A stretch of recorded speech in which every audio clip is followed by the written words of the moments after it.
Often when part of a community wants to resist equal treatment for other members of the community, the people who are resistant to equality have some idea of their community that they're trying to protect.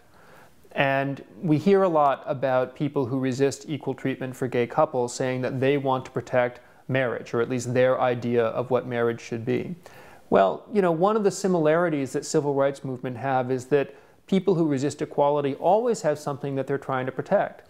People who resisted equality for women had an idea about family or about the workplace or about the correct and proper roles for people in society that they wanted to protect.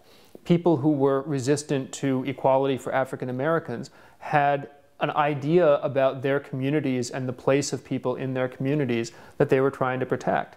And as much as we now look back upon those civil rights struggles and think, well, that was just wrong, we can't ignore the fact that at the time, not everybody who thought that way was evil. Not everybody who thought that way was a terrible person who lacked compassion. There were very good people who believed what we now regard as really awful things in the middle of these civil rights struggles. And many of them probably genuinely thought that they were protecting something that was important to them.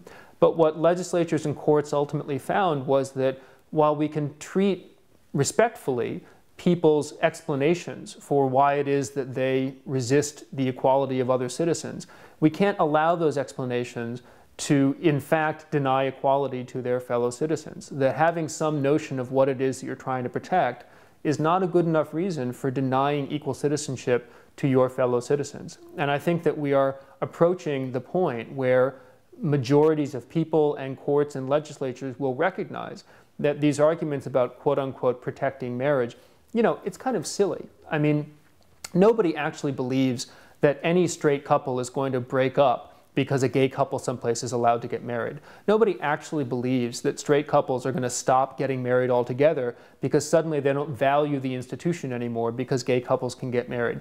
Nobody really means that when they talk about, quotes, protecting marriage. What they're talking about is protecting an idea that they have about what they would like marriage to be. And we don't have to condemn people who say those things as awful, evil people. But we can't fail to recognize that just like saying that I have an idea about family that says women should stay home and not go to the workplace, or I have an idea about communities that say that people of different races should live in different neighborhoods, those are ideas that were not a good enough reason to deny equal treatment to fellow citizens. And this is the exact same thing.